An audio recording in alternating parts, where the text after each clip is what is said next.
Hey everybody! So today we are going to learn how to use our picking hand. So if you have not watched my video on how to hold a pick yet, I would go ahead and check that out now. It's pretty short and simple, and if you've already checked that out, let's go ahead and continue. There are many different ways to pick, but I'm going to just go over the general basics in this video, and I can get more in depth with other types of picking. And I'm going to be using a pick in this episode because that's mainly what I'm going to be going over. But maybe down the road, I will go over some sort of a finger style episode on how to get started with that if anybody has any interest in that. And if so, leave that in the comments below, and I'll try to get to work on that. But this might be self-explanatory, but if you are playing guitar right-handed, that means your picking hand is your right hand. If you're playing guitar left-handed, then your picking hand is your left hand.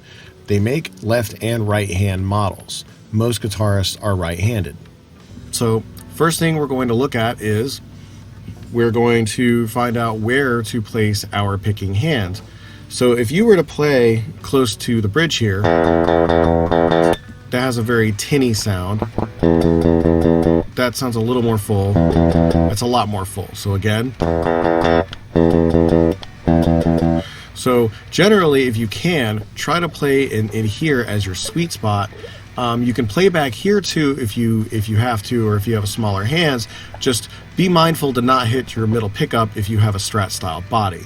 So between the middle and the neck pickup is ideal, but back here a little bit is okay. And it's not that you're going to cause any sort of necessarily long-term damage by hitting the pickup with the pick. If any damage does occur, more than likely it'll just be cosmetic from the pick scraping the pickup. But more or less what you're trying to get away from is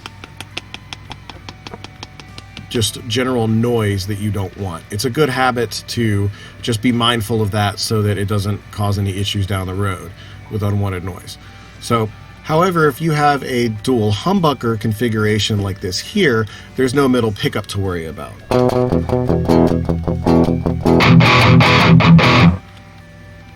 To simply play one note or one string, you're just picking or plucking the string.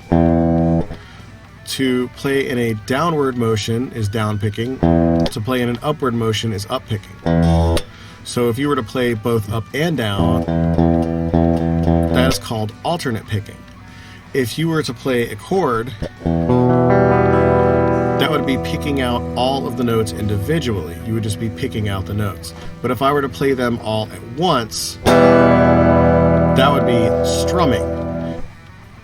But generally, strumming is you're just going to play, up and down, or there's 1,000 different strumming patterns you can think of depending on how you would want to do that. So and how you would achieve that is simply by, this is a very exaggerated motion of it, but if you wanted to do something like, you would move your hand down and then be mindful to pull it away to come back up.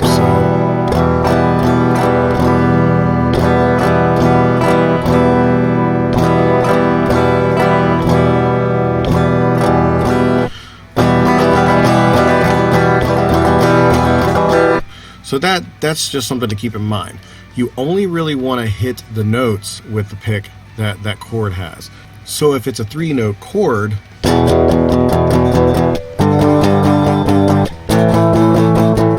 you only want to hit those notes. So that's just something to keep in mind. And genres that mainly use strumming, a lot of different genres, rock, folk music, all sorts of different genres will use strumming, especially if you're playing acoustic and open chords and stuff like that. Now, genres that primarily use downpicking are more of the rock and metal genres. And genres that typically use up-picking are more of the ska and reggae type. So every genre that I can actually think of uses alternate picking in some form or fashion. Really fast alternate picking is called tremolo picking, which is more dominant in genres like surf rock, Norwegian black metal, and post-rock.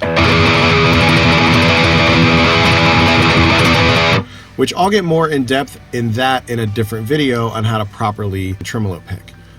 All right, well, that's it for this lesson, and we're going to move on to the next. So I'll see you then.